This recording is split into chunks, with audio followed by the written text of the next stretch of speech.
Welcome in to the first of many Inside Carolina podcasts covering the 2024 North Carolina Tar Heel football team. I'm Tommy Ashley. We're sponsored by Johnny T-Shirt and Congruity.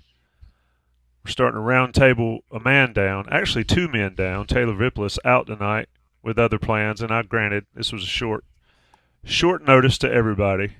Jason Staples, though, doing Jason Staples things. We shall see him soon. I've got Greg Barnes and Buck Sanders with me. Buck, I'm going to come in here to you first before we really get into what we're going to talk about, which is the five pressing things. And you've been writing columns, getting ready for this season, and you sort of talk about there's a lack of buzz, for a better way of putting things, and not that kind of buzz. We're talking about fan buzz. Around this season. Just sort of have your thoughts changed here in the last few days with the Mack interview that Inside Carolina had with Greg and Joey? And has anything sort of spiced you up a little bit as we head into training camp starting on Monday?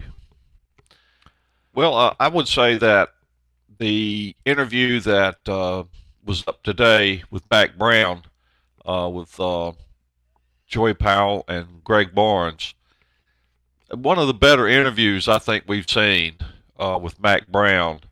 It's a different setting. It's not in a press conference and that sort of thing. He doesn't have to move around, and there's an opportunity for multiple follow-up questions. And I just thought that entire interview went really well. So I don't know if I'm any more juiced about football because of that, but it was. I think. He answered, he was able to answer some questions or address some questions at least that people have been having for a long time. So yeah, I can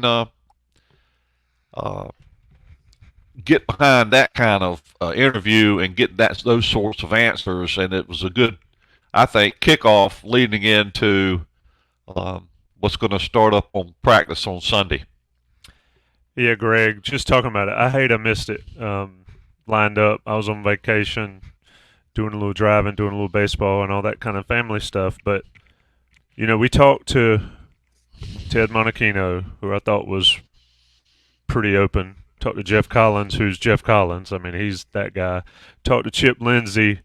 I'm a little more coach speak. But your take on the discussion with Mack, saw your column, read your column.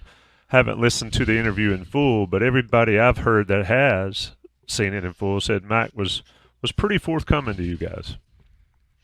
He certainly was, and Mack is a passionate guy, and he is very good with the media. He's given us a ton of access over the years, both on and off the record, which is not very common. So he understands that dynamic, but because he is competitive, because he is emotional, and because of that media relationship, sometimes what you see in press conferences, like especially after a loss, is that's true, legitimate frustration coming out. And sometimes, he may say something that irks a member of the fan base. And when you're struggling at times and you're not closing out seasons the way you want to, we've heard that. Can't blame the guy for being passionate, right? And I understand fans get frustrated because they think maybe he says the same thing over and over again. And that's one of the things that we talked about. And I thought he was very candid, very frank, in saying that, look, I know I've said we've got to play more players, and it hasn't happened. So I've got to make sure I take care of that. I know that the defense hasn't been as good as we wanted it to be. We've tried to make changes. That hasn't been enough.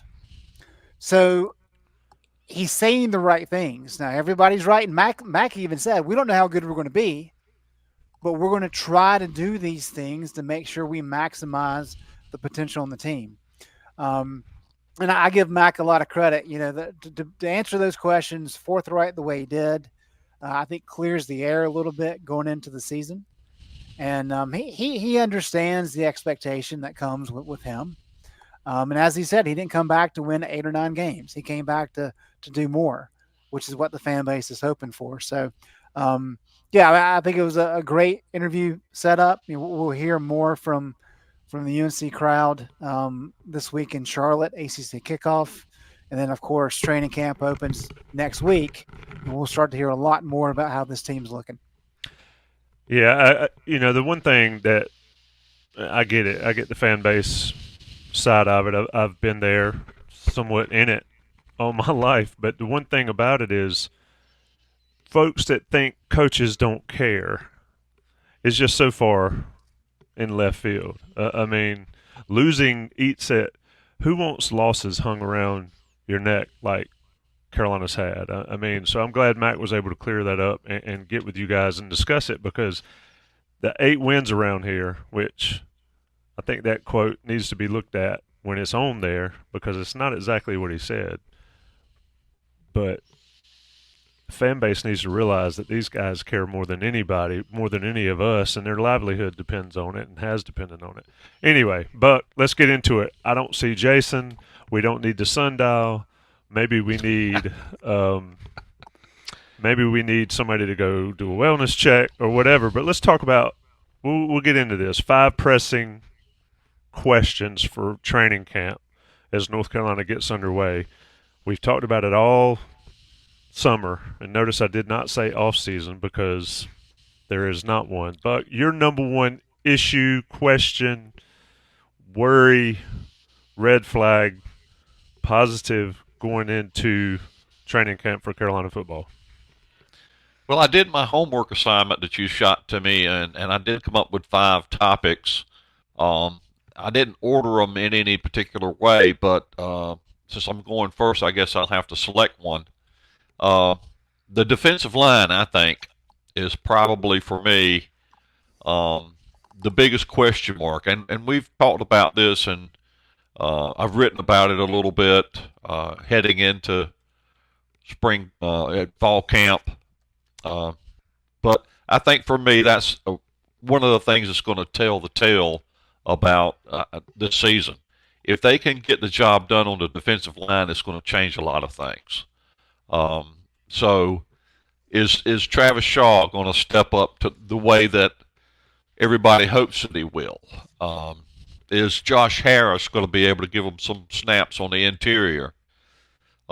Is Jacoby Cohen going to step up and play like he's capable of playing all the time?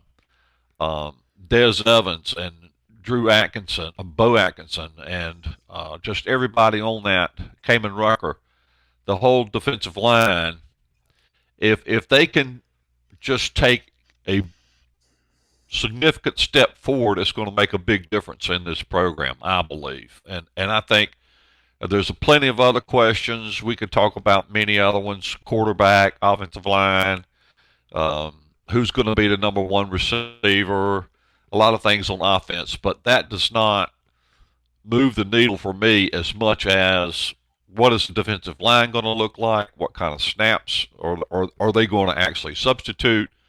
What is Jeff Collins going to do with them? Is Ted Monachino's coaching going to make a difference? And I guess it's appropriate we start with the defensive line, because that's where most of the changes have been in terms of coaching and what they've got coming back and how things may change as far as play calling is concerned. Greg, you got to agree with that, right? Or do you? Well, even if you don't, let's stay with it. We talked to Monachino. We talked to Collins. Just talking to those guys gives me a sense that they're going to be better. They have to be, right, Greg? They do. And look, what have we talked about for forever? I mean, this is not just us. This predates us, right? I mean, this goes back 100 years probably. If you can't stop the run, then you're not going to have success as defense. I mean, that is the number one thing, the most important thing. North Carolina last year ranked 73rd nationally in yards per carry allowed. 2022, they ranked 96th. And then the year prior to that, they ranked 101st. That is what you call not getting it done in terms of stopping the run. And guess what? The rest of those defenses weren't any good either. So we've said it a lot over the years. It does not matter how good your back seven is. If you cannot be effective up front, those guys will be exposed at some point.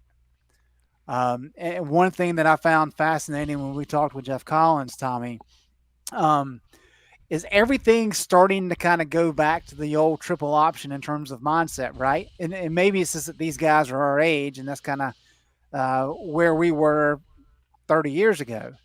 But Larry Fedora, coming out of Air Force, was born and bred in the triple option. And so what Larry said was, I like all this. I just want to add a little bit of a forward pass. And thus the Fed spread begins. And the Fed spread was one of the main spread options that kind of started, and everything's kind of blown up from there. On the flip side, Jeff Collins, when he was at Western Carolina, there was a lot of triple option being run in that conference. So him and Matt Rule said, you know what? We've got to figure out how to defend the triple option. And from that, it became very clear, if we're not stopping the run, nothing else matters. And that's been a key focal point for Jeff Collins. And we can talk a lot about his aggression and all the unique things that he does, and all that stuff's valid. But don't underestimate the importance that he places on stopping the run. And that goes to what Buck just talked about with the defensive line. So, yeah, I think for North Carolina to take the next step as a program and to cross that 10-win plateau, the defense has got to be a strength. It can no longer be a weakness. And so when you start looking at some of these guys, I thought it was interesting. Travis Shaw is now at 3 technique. Hey, it's a change. It's interesting. I'm all for it. Let's see if that's the spark he needs.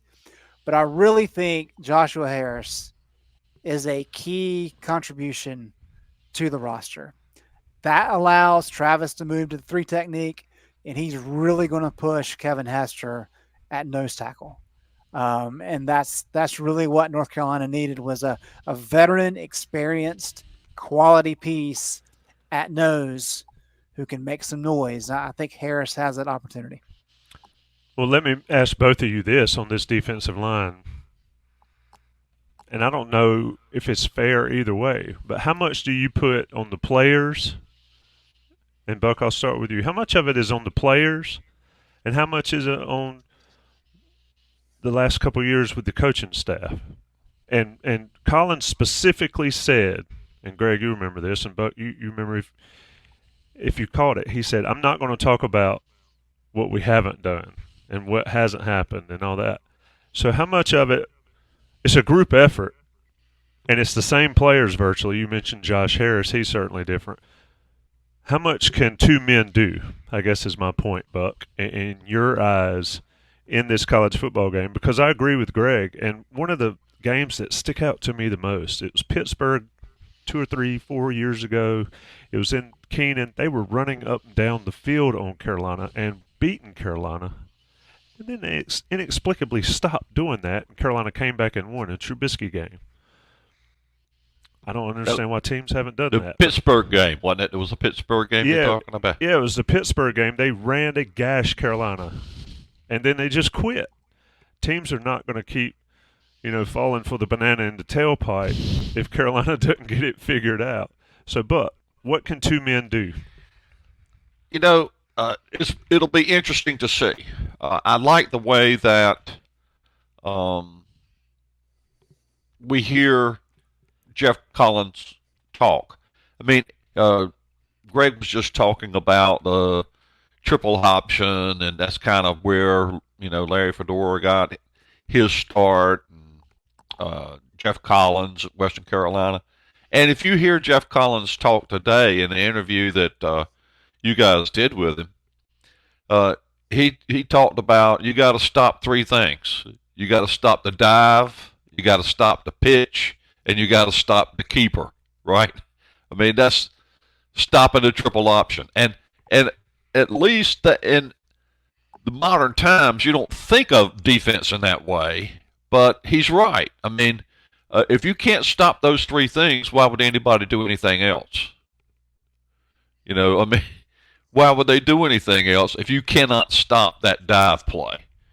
And I can remember games that North Carolina played against Georgia Tech under Paul Johnson, and they couldn't stop the dive play, and Paul Johnson didn't stop running it either. It was just every play, the dive play, and North Carolina couldn't stop it. So why do anything different? But I do think that it'll be interesting in terms of several things that is commonly known and seen watching UNC football over the last several years.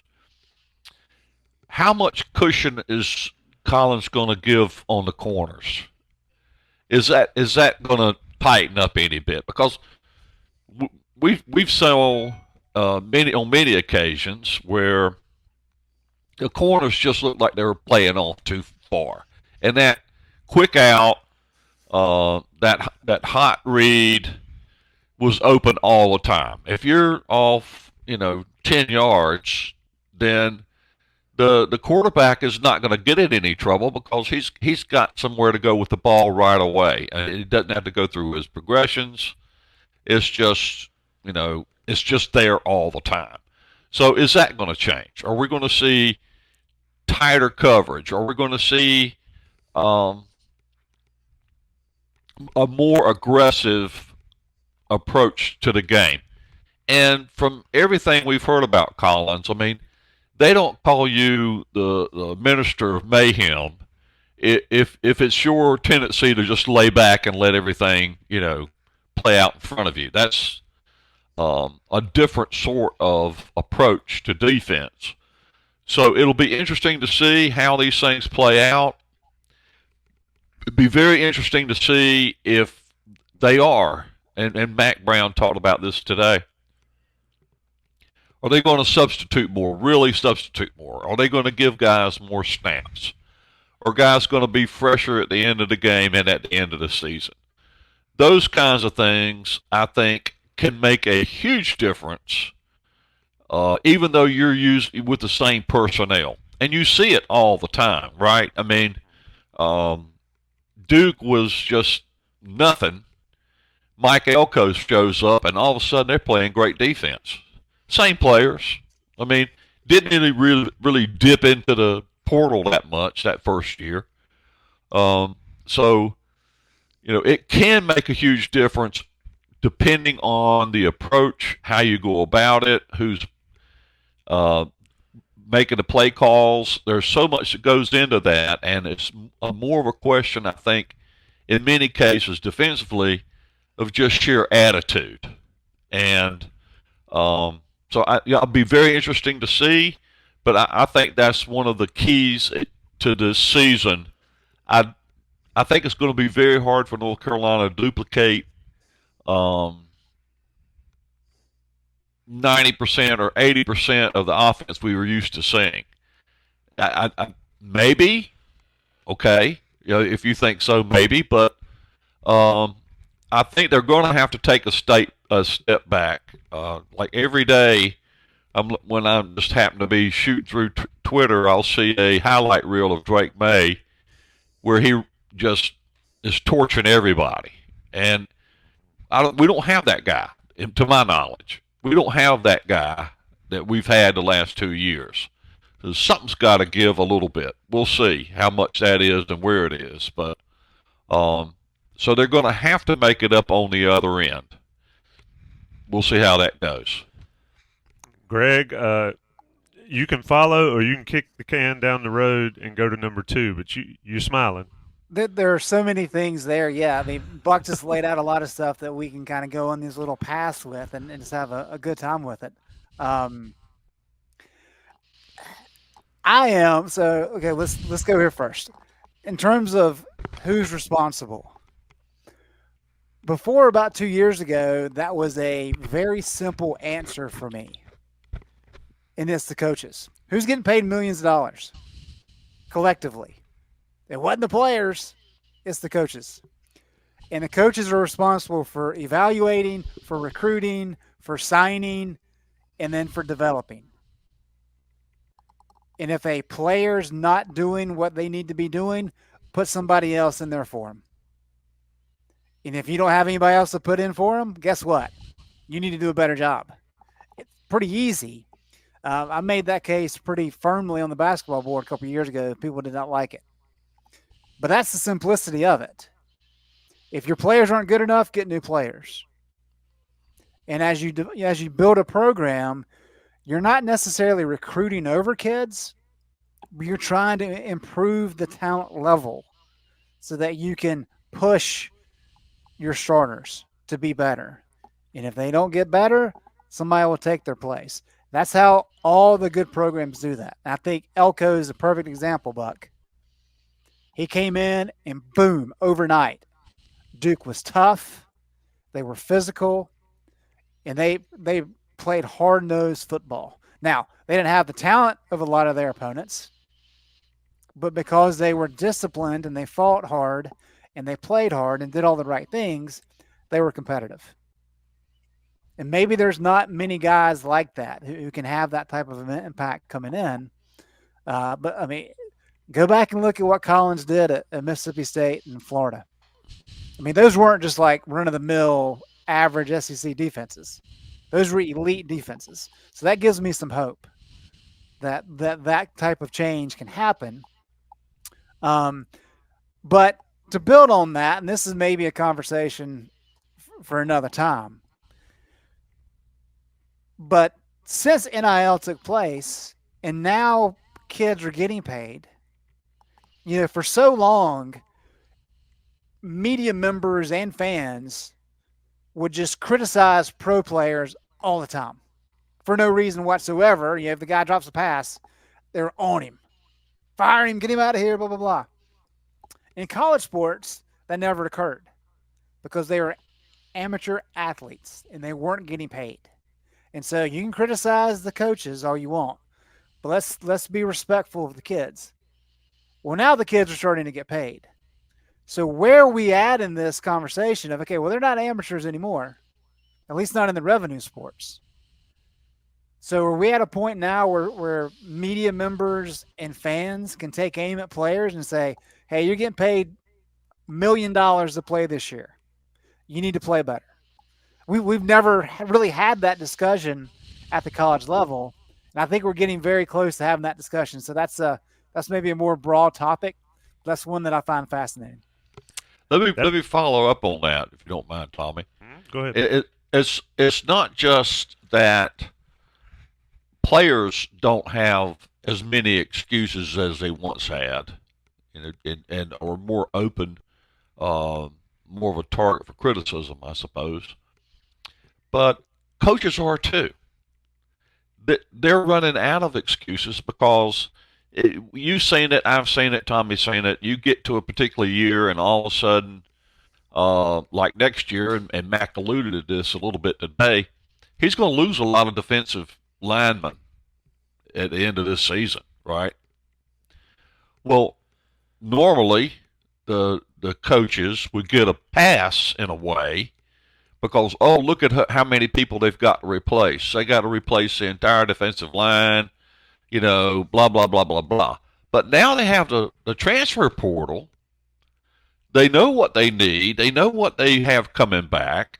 They can go out in the portal and look, and Mack addressed that a little bit again today, again, in the sense that it's harder to find defensive linemen and offensive linemen in the portal. But still, quarterback, running back, wide receiver, tight end, there are plenty of those people floating around. And if you don't have the excuse for, oh, there's a hole in my roster, that's why we can't be good at this particular thing. So I think the whole market for making excuses, coaches and players, is sliding away a little in that sense. Yeah, and the opposite of that is true as well, because I've liked Dabo Swinney probably more than a lot of people in the Inside Carolina community have, just in terms of what he's built at Clemson. But when he got on his soapbox last year, when a fan called into his radio show, and Dabo took offense because he didn't think there was a level of appreciation for what he had done for Clemson. That's what you get paid for. That's why you get paid $10 million is to win games. If you were not winning games, you would not be being paid $10 million. I mean, how many NFL coaches could pull that kind of crap with fans and media? Not a one, not a single one. They would be fired the next day or at least resign. So for him to make those types of comments, it's like we live in an alternate universe with how some of these guys think. And I agree with you, Mac. I agree with you, Buck. I think we're rapidly approaching the day where there's more accountability on that side of things too. We are 25 minutes in on a 5-prong show, and we've talked about one Inside Carolina Roundtable, a short roundtable, small roundtable. This is the table that you see in The Sopranos in the back with 3 guys around it. It's not the big table. It's the decision-making discussion table. Greg Barnes, Buck Sanders, Johnny T-shirt, and congruity. Let's get into number 2. Buck started it. Greg, you got number 2. Let's go. This is easy without Jason here. So Buck wanted to go defensive line. Well, guess what? I'm going to go offensive line. And one of the fascinating things about kind of the offensive line setup is Ben Sherman and I were talking about this the other day. When you start looking at the success or maybe lack thereof that has transpired along the offensive line in terms of recruits and development since Mack came back in 2019. I mean, who are the guys that were recruited and signed out of high school who have turned into key players along the offensive line? Austin Richards, Diego Pounds before he left, and that's pretty much it. So I think that's an interesting thing. And Mack talked about how having 3 offensive line coaches does make things challenging in recruiting because you are building relationships for a number of years. And then you also have to, once you get kids on campus, most true freshman offensive linemen are not ready to start. And so you need a couple years of development. And that just makes things tough when you're going through a couple different coaches. But here's the number that I think is shocking to a lot of people. And I really had to double check it just to make sure it's right. Over the last 5 years, UNC has allowed 197 sacks. Clearly leads the ACC, but that also leads Power 5. That is a massive amount of sacks. That is an average of a little more than 3 sacks per game over the past 5 years. Last year, 37. Of course, in 21, there was 49, which is just insane. But when you start looking at the roster makeup, there are a lot of key pieces left. And of course, it's the old John Bunny thing of, the good news is you're returning all your starters, and the bad news is you're returning all your starters. So maybe it's a situation where you kind of have some forced new blood, and maybe that can be a good thing for this line. But when you look at kind of the key pieces that they're relying on, they're all transfers. Howard Sampson is the kid they're likely going to start at left tackle. Blasky, the kid from Georgia, is probably going to start at center. Willie Lampkin, of course, transferred from Coastal. He's kind of the heart and soul right now because he's the veteran guy, right? At guard. And then the Leftwich kid they really like as well. And then Chip Lindsey talked up Zach Greenberg as another kid who's kind of showing some things, and they have high hopes for him. So a lot of new faces and a lot of opportunities up front. And as Buck mentioned, you don't have Sam Howell. You don't have Drake May to really carry the team when it needs it. And so because of that, teams are going to be able to key on Amarion Hampton. And Hampton's going to get his fair share, but teams are going to be able to focus on him a little bit more. And if they get into a third and long situation, we know Max Johnson has struggled a little bit under pressure. We know Connor Harrell's young. So third and long situations, the offensive line has to be stout, has to be strong, and that's going to be a key thing to watch. Muted. I got another person has come in the room. Should we let him in or not? Greg just said, "I'm done. We don't need him in here." Folks, Jason Staples has entered the chat. Jason, here's the deal. Here are the rules for being late. We talked 25 minutes about the defensive line. We're done with that. That's good by me. And Greg took number 2, and he took the offensive line. And he discussed reliance on transfers, and not guys they've really developed in talent. So I'm going to give it to Buck now. We got to shorten these segments. I'm on a deadline here. First of all, a bedtime here. So Buck, you on the offensive line, and then Jason, get in, and we're going. Yep. We're rolling. We're speeding it up. Well, I think we can just move right on from the offensive line on to something else, can we not? I mean, I'm 100. What do you only want to question say? I have on the offensive line is the depth at tackle. They cannot afford injuries. Yep, and that's Sampson and Leftwich are 2 important pieces there, folks. I will say this: if you didn't listen to Jason's scouting reports, if you didn't watch Jason's scouting, this is a perfect segue into the commercial too, by the way. If you didn't watch Jason Staples' Jason's right on time for his sound effects on the really. Johnny T-shirt. I literally come, it just comes out of me as soon as he shows up. But one reason you need to support Johnny T-shirt and JohnnyT-shirt.com, because they're sponsors of us. But you also support them if you're an Inside Carolina Premium subscriber, because they give you 10% off.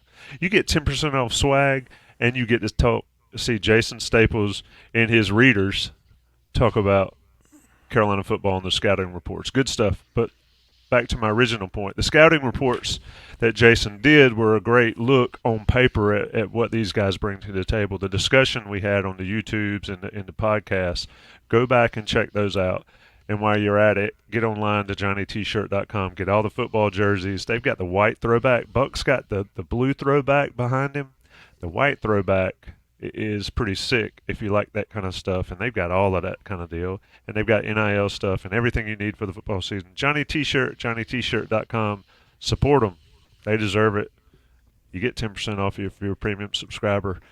We're doing a roundtable. It's the national guys coming right back with Bucks number 3. All right. Well, I think we've talked long enough without diving into the quarterback situation. Is quarterbacks 3? Yeah. Well, yeah. That's where I'm going. Is third here on the list, which is remarkable, really, that we didn't lead with quarterbacks. You would think that we would, but it's a line of scrimmage game, Buck. Well, I think it's the cerebral nature of IC commentary that we go with the offensive line and the defensive line first, correct? I mean, but the quarterback position is going to be fascinating to watch this year, and I'm of 2 minds about it. One is that in the NFL and everywhere else, college football, regardless of what kind of level you're playing at, if you've got a quarterback that has legs, that can run, a good running quarterback, that enhances the value of your running back. There'll be more holes for your running back, more opportunities for your running back, because defenses just can't focus and laser in on just the running back. It's back there. So, and in this particular season, I'm wondering if that's not a better approach. Now, we'll see which way it goes, and they may not have any choice. I mean, it's going to be if somebody gets hurt, somebody else is going to have to play. They all have bring different stuff to the table, so we may see a little bit of everything this year. But there's something about having a running quarterback with a running back like Omarion Hampton that, to me, adds a different element to an offense that's not there with just a pure drop back guy. So, Greg, I'm going to keep Jason on the back burner since he showed up late. He had a valid reason. but still late. Okay, well, I'm gonna throw this out here, and I'll let Jason dive into the technical stuff that I know he's just itching to provide. But as much as a media member, I enjoyed covering the quality quarterback play of Sam Howell and Drake May over the past 5 years. There got to be some monotony involved in terms of coverage. There was no controversy whatsoever. And that is one thing that Mack Brown has avoided during his 2.0 era in Chapel Hill is no quarterback controversy whatsoever. And That wasn't the way it was. That wasn't the way it was under 1.0. Correct. That's exactly right. Truth. The Joe Daly, Cam Sexton days were exciting. The Nathan Elliott, Chad Surratt days were just fantastic. So there's a lot there that will kind of keep us amused if it happens. But that's the interesting thing here is I don't think either of these guys will probably come out of camp as a clear number one to the extent of even if they struggle mightily at Minnesota, they're locked in. And so I think there's room there for there to be a legitimate quarterback controversy. And does that mean if things don't go the way that Chip Lindsey wants them to, you'll see a rotating quarterback setup? I would assume they would prefer not to have that be the case. But just from a media member perspective, that element is intriguing to see exactly what happens. And that also kind of gives you some separation in terms of, we knew Drake May was far ahead of Criswell. So even if he struggled in games, well, he's still number one. That may not be the case this year, and that'll be interesting. It's pretty cool at the Hall of Fame that we looked at that we were there yesterday. Of course, they have all the Pepper stuff, but they also had Drake May's draft card. Like the official card that they take up to the table. Thought that was pretty cool. Jason, you arrived just in time to talk quarterbacks. We talked about them too. Another plug for the shows, the scouting reports. I know who my quarterback is in college football 25 Dynasty. I'm not going to reveal it here because I'm not going to start that controversy. But Jason, we've talked about availability, durability, ability. Your take here. Yeah, there's so many different directions this could go. And, I'm very, very curious to see what's going to happen in the fall. I mean, the reason the last couple guys, there wasn't a lot of controversy is when you have a high quality player who just goes out there and does it in camp, then nobody's got a whole lot of room to complain. Right? I mean, we've all probably been there at some point where we think we're pretty good at whatever sport we're playing or whatever, and then we get on a team with somebody who, like, they're really good, like way better than us, and then there's no real complaining, right? When I was not ahead of Anquan Bolden on the depth chart, I had no complaints. Right? It's like, well, I mean, come on. That guy's a lot better than me. And we're not even playing the same sport. And and this is why there's that old saying of if you've got 3 quarterbacks, you got none. If you got 2 quarterbacks, you got none. Because if you've got one that really goes out there and just shows it and just does it every time he's out there in camp, then everybody just kind of falls in line. Even the guys behind him on the depth chart are going, okay, yeah, that guy's kicking tail.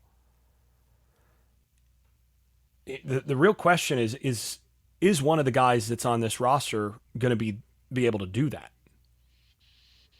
And Tommy, I don't know what your thoughts are on that, but based on what we saw in the spring, Greg, Tommy, what do you think? Is there a guy on this roster that you think really realistically goes out there in the fall and just knocks them dead to that level? Not that I saw. Yeah, I would say I did not see that in spring practice. Yeah, I didn't see it in spring practice either. Now, I saw a couple guys that you can win games with. Right? You can win games with Connor Harrell. You can win games with Max Johnson. Now, the really intriguing piece here is somebody saying, I'm just flexing being behind Anquan Bolden. The thing is, you got to remember, I was way behind Anquan Bolden. There were other guys between him and me on the depth chart, unless there were major injuries. So let's be real. This is not as much of a flex as it sounds like. But I had Anquan, PK Sam, and Crefonzo Thorpe all between me, all in front of me. And I think Javon Walker was in front of me on the same chart at one point. I was like fifth down there, and 4 guys that played in the NFL in front of me. And another walk-on in front of me, too, for what it's worth. I was not the best walk-on. There you go. So so pretty far down the pecking order here. I got to see what great looked like up close, which helped scouting, though. The intriguing question, though, is from what we've seen of the third entry who came in the summer, it's not impossible that Criswell comes in and does light it up. It's not impossible. Now, it's really unlikely because of the nature of playing in a new offense. There's all of these other things. But that makes it it's triply interesting because of the presence of a guy who's that talented, who's been in the program before, who has relationships with some of the older wide receivers, who's thrown to those guys before. It's a different offense. It's a different offensive coaching staff. That gets interesting because you've got 2 guys I think you can win with that were there in the spring, that played well in the spring in spots. And then you've got another guy who, might be, I think, more talented than both of the others that is behind the 8 ball because he transferred out. So where do you go with all that? That's the interesting thing for me. I'm very curious to see how that plays out. I think it'll be a delicate balance, Buck. What do you think? The thing that's most interesting to me about all of this is that Mack brought it up on the show today, is that the analyst can now coach. And so you've got Clyde Christensen on your staff who can spend every bit of his time coaching on the field with the quarterback room. Last year it would have been Chip Lindsey and Clyde was there, but he couldn't do any coaching. Yeah, every so often he'd say something to Chip, basically. I mean, we'd see it in practice, that he'd say something to Chip, and then Chip would have to coach. Right. Yep. But now Chip can go do whatever, hopefully find a punter somewhere hiding under the bleachers. And Christensen can spend all of his time coaching our quarterback room. And this is a guy that's been coaching NFL quarterbacks for years. And not Andrew just Luck. any NFL quarterback. Right. Andrew Luck, and had Peyton Manning for a while, and who else? Some I forget. guy named Tom Brady. Something like that, yeah. Who was that guy, by the way? Is it 11 or 10? I can't remember. But, he knows what he's doing. And I think that the timing of that, the ability of the offense and Lindsey and everybody else can, as far as the fundamentals and the footwork and the this and the that and the yada, yada, yada, that can all be Clyde Christensen, and Lindsey doesn't even have to worry about it. So I think that's a big benefit for North Carolina in this year. And he's one of the best. I mean, he's certainly one of the best quarterback minds in the game. I mean, not just in college football, but in the game. Yep. And I can tell you what Clyde thinks about the quarterbacks in camp is going to carry weight. It's going to be fun. It will make training camp, fall camp, and the lead up to the Minnesota game. There's a good point in the chat, and I probably tend to agree if it's close. that at Minnesota, I think you see the seasoned veteran start, and then it goes from there. Because once you get past Minnesota, you've got 2 games to get it figured out, and then you've got a third game there in JMU that you need to start having it figured out. Here's one for the group. Yes or no? Just a yes or no question. The guy who starts game 1 starts every game this year. No. No. I'm going with the no as well. I think we're going to see more than one quarterback start at different points, and there's a couple reasons for that. That's removing injury from the equation. Not Yeah. they're going to play more than one quarterback, I think, this year, regardless of whether there's an injury situation. Obviously, if there's an injury, you got to put somebody else in. Well, But, and Max has never made it through a season without getting hurt, or at least dinged up pretty significantly. And Connor Harrell didn't make it through the postseason exhibition game without getting banged up. So I mean that adds to that even more. So it is a deep group, and you've got 3 guys I think you can win with in the ACC. But I think you're going to need more than one of those guys. I think we're going to see more than one. Yep. I'd wager 3. So what jersey do I get? Tough question.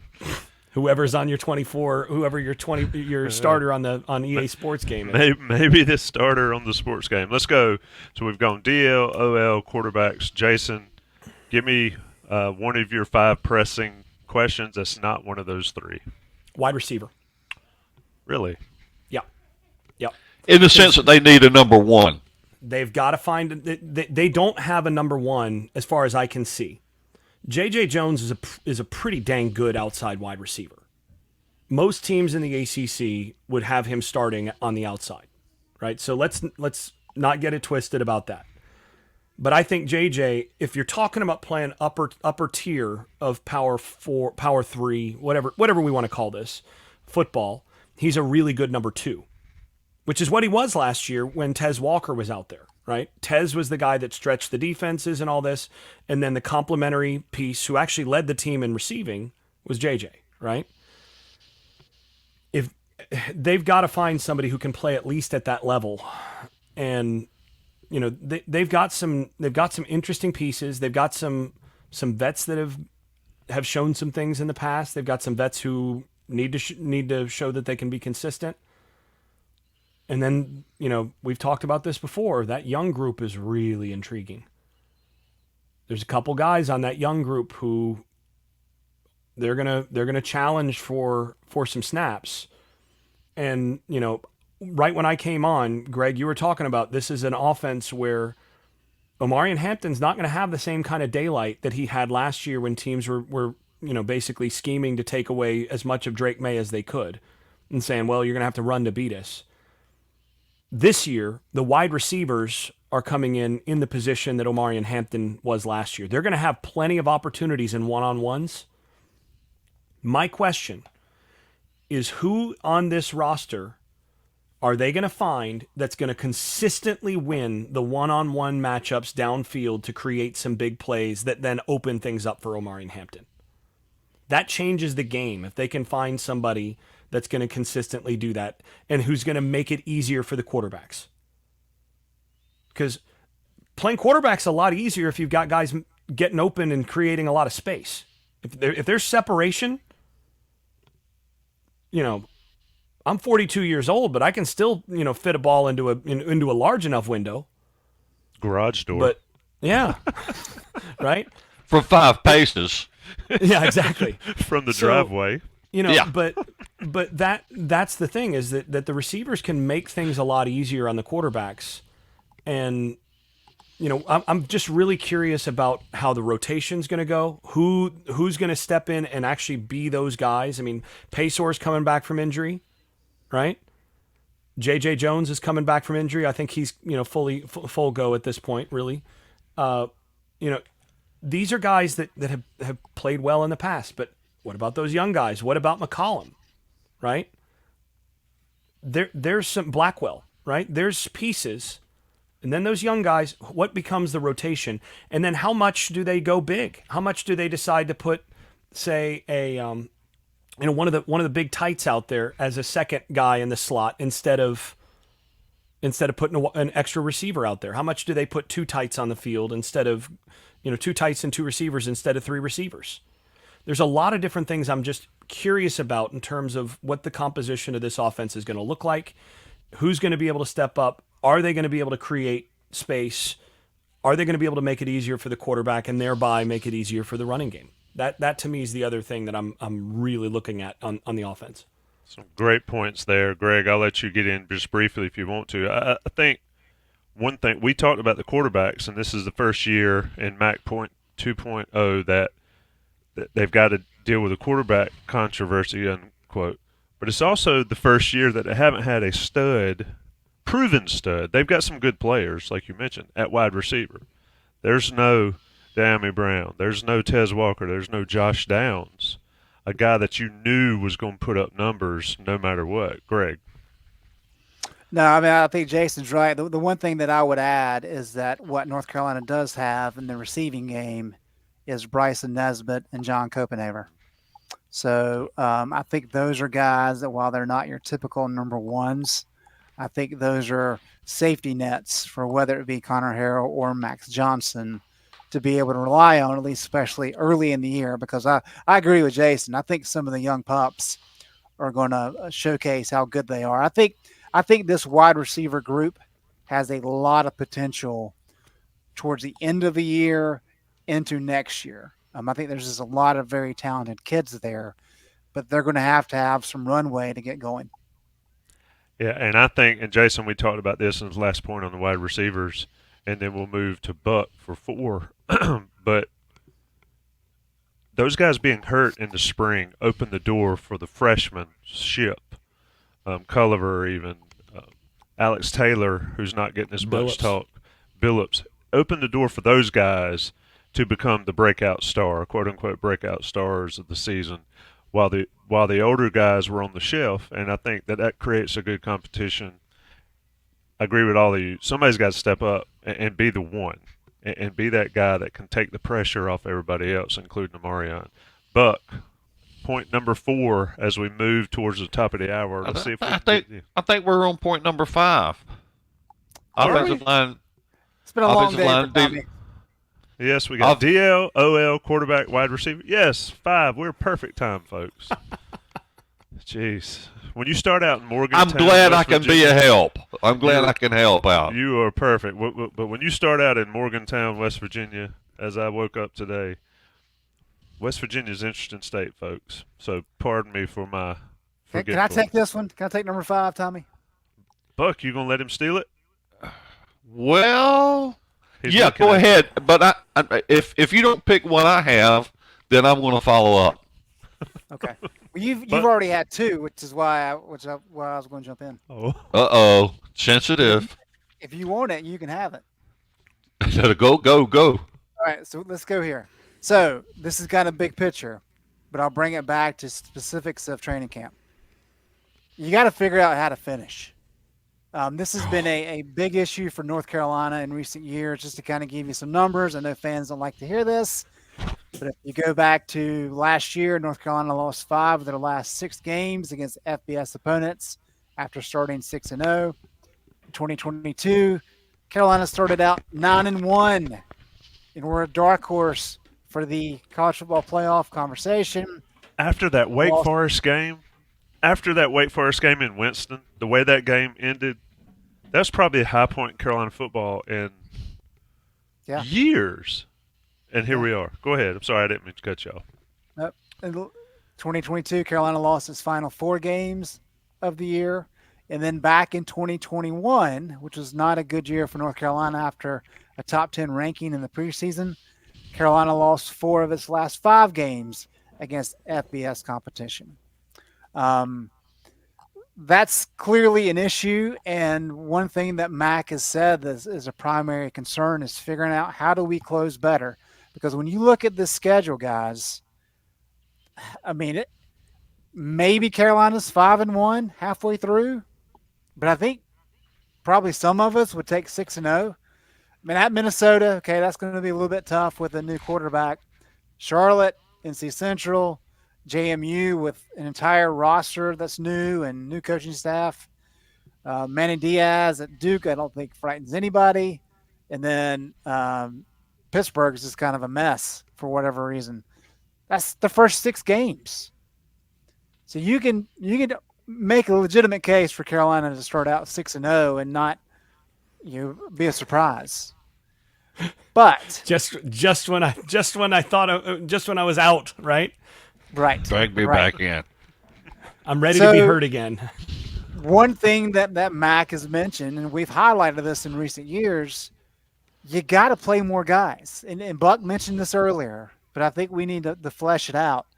I mean, last year, Marcus Allen, Power Eccles, Kamon Rucker, and Cedric Gray ranked 1, 2, 3, and 4 in the ACC in defensive snaps. The year before, Carolina had 6 guys in the top 19 in the ACC. And then also in 2022, Ed Montelis, Corey Gaynor, and Austin Richards, those 3 all had more than 1,000 snaps, and they ranked top 10 nationally among offensive linemen. Now, yes, Carolina played 14 games that year, but, I mean, come on. You got to play some more guys. And that goes to what Jeff Collins has really said he wants to do, is to rotate guys. Mack has harped on it for years now. As he said in the conversation with Joey and I on Next Level earlier this week, like, he's really going to hold them to it this year. Come on, guys. Like, we need to play more guys, or else they may just leave. And best case scenario, they're just not ready when we need them late in the years. So that's the key thing, is you've got to figure out a way in training camp to get these younger guys ready to play so the coaching staff trusts them once the season starts. Because what you do not want to have happen for a 4th year in a row is to feel pretty good about yourself in late October and then just completely run out of gas. All right, Buck.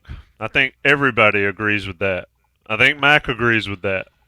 And I think at some point, if it's not happening this year, Mack needs to blow the damn whistle, call timeout, and put everybody else in the game. I mean, it's at that point with this issue. For once, I'm actually optimistic that defensively they'll do some of that this year. You all know the last couple of years I was pretty pessimistic about, like, are they actually going to change that? Are they actually going to change that? Well, I'll believe it when I see it. One thing I'm pretty confident about with Jeff Collins is that he actually has a plan to play more players. And what I mean is he's not just like, yeah, I'm planning on playing more players, like, in general. It's no. Third series of the first half. This is when we're going to put these players in these situations. Position coaches, analysts who are now allowed to basically be position coaches and make sure that guys are ready. Make sure that when we start a drive that's in negative territory, that we have these guys ready to go. This is something he talked about as a major part of his philosophy in the coaching clinic, was that he has a group of guys that he looks at as his crunch time players. So it's not even about starters. It's about who are going to be my guys that I put in there from inside the 30-yard line going into the end zone, so the positive 30, right? So once they get the ball to the 35, 30-yard line, who are the guys I want on the field? I want my best guys on the field to keep them from scoring a touchdown. Who are going to be my guys in the last 3 drives of the game? Like, those are the guys that, I'm going to focus on those situations, and that's when I'm going to play my best guys. When I'm outside my own 35 and when I'm on the other side of the 50, I have other guys on the field at different positions, and I'm doing this deliberately to make sure that those guys are getting experience in the places where it can hurt my team the least. And he talked about this, that we have, we're going to platoon this way, where there's going to be 2 backup defensive ends on the field to start the drive for play 1 of the drive when it's, negative 40-yard line. Other side of the 50. They cross the 50-yard line. Okay, well, maybe those guys come off, and then I'm going to have, there's a backup linebacker on there too. They cross inside our 40, and the guys that are my crunch time guys are going in the game. And I think you're going to see a lot of that this year. So I am actually confident that that much will change, at least on the offensive side, to some degree. I am curious about how many plays Power Eccles will play, though. With the new helmet rules, I think it's going to be tough to take the guy who typically has the communicator turned on off the field more often than not. I think those guys are going to play a lot. Yeah, and I think the part we miss here, special teams. We've seen a lot of those starters, like Sid Gray and all those guys playing special teams. Play those young guys on special teams, allow them to get confidence, see what they can do in those games, and then put them in, like you talk about, Jason. I mean, the teams with the best special teams usually have the most talent, but they also develop that talent and they play them on special teams, and they use that talent in ways to take some load off your stars or your best guys. You can't have guys playing almost 1,000 snaps a game, a year. Especially on the defensive line. That's just absolutely that more than anywhere else, that will kill you on the defensive line. You can have a linebacker take a bunch of snaps. It does wear them down. It does affect their play late in the year. But you got a defensive tackle taking 800 snaps, and that guy's just not the same player at the end of the season after 800 snaps than he was at the beginning of the season. You just can't be. Yep. Big question. Will it happen? Will it happen? I'm going to let Buck wrap it up, but before we do, we're sponsored also by Congruity, congruityhr.com/Tar Heels. Get your small to mid-sized business assessment. Look, we talk a lot about development. Congruity started local. They're a national brand. Why? Because they developed their product and their brand and their ability to help small businesses and raise their level at the same time they were raising those small business levels.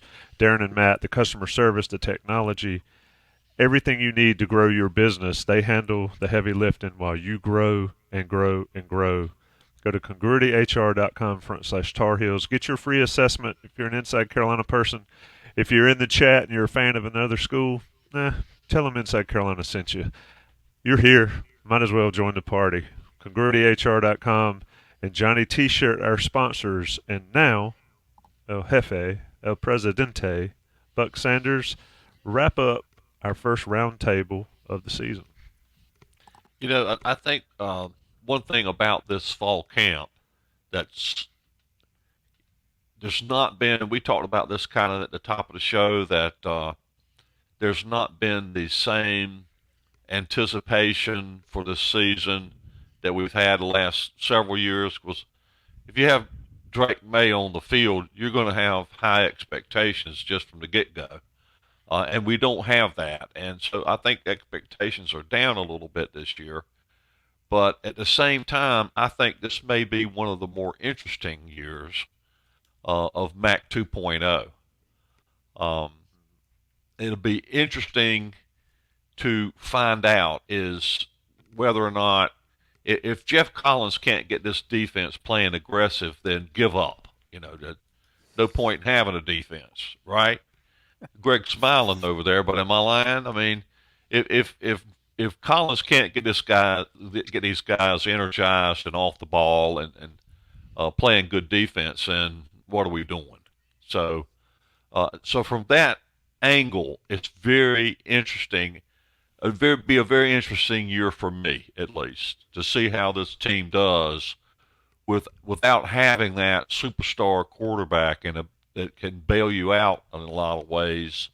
No longer there. How do they respond to that? So it's going to be a very interesting year for me. Greg, any short final thoughts? No, I mean, the only thing, just to build on what Buck said there, is the fact that North Carolina, when you look at Bill Connolly's preseason odds, S&P Plus, Carolina is 8th currently in terms of odds of winning the conference title. And so I think there is an opportunity. Buck's exactly right that when you don't have a Drake May kind of headlining the program, people say, well, they won 8 games last year with Drake. They're going to take a step back. I like the makeup of the roster. I mentioned earlier, like Harris, long defensive line. I thought he was a key pickup. They like some of the guys they got on the offensive line. So I think this team has the potential to surprise. I like the way the schedule sets up. If they can win at Minnesota, I think 6-0 is maybe even likely. And if you can take advantage of that early season, maybe you can find some things that work for you. So I agree. I think it's going to be an interesting year. I think they have potential to surprise some people. And I'm normally not the one who says those types of things, Tommy. I typically leave that to you. But I'm intrigued. 12-0, Greg. No. I'm not crazy now. I will. I will couldn't save. resist. Yeah, y'all wearing me out on. Hey, I will own it, and I'm saving. Like Hunter said in the chat, 6-0. You can't be 12-0 without being 6-0, Greg. That's right. That's right. And here's the rundown, and you guys correct me if I'm wrong. We'll do an over/under podcast at some point before the season. And gosh, it's coming up quick. We will do our prediction show at some point before the season starts. So get your pencils ready. Going to have to recruit John Bauman to come in and take all the notes. But today has been. Make sure you got your percentages for each game ready. Oh Lord, yeah, sports betting is legal. So I guess we can talk about it. But today has been the 5 pressing questions ahead of North Carolina's practice open on Monday. Just as a listening thing, Jason and I will come on here Monday night after practice. Practice is late in the day. We'll come out here Monday night, break down what we saw in practice. Hunter Pierce, yes, there's some media availability at the practices. We will be there. We will get it done. So stay tuned for that, as it's almost here, folks. Minnesota next month for North Carolina Open. Thank you, Buck. Thank you, Greg. Thank you, Jason. You owe me 10 22s for being late. Thank you, Johnny T-shirt and Congruity. Everybody, it's always a pleasure to talk to you.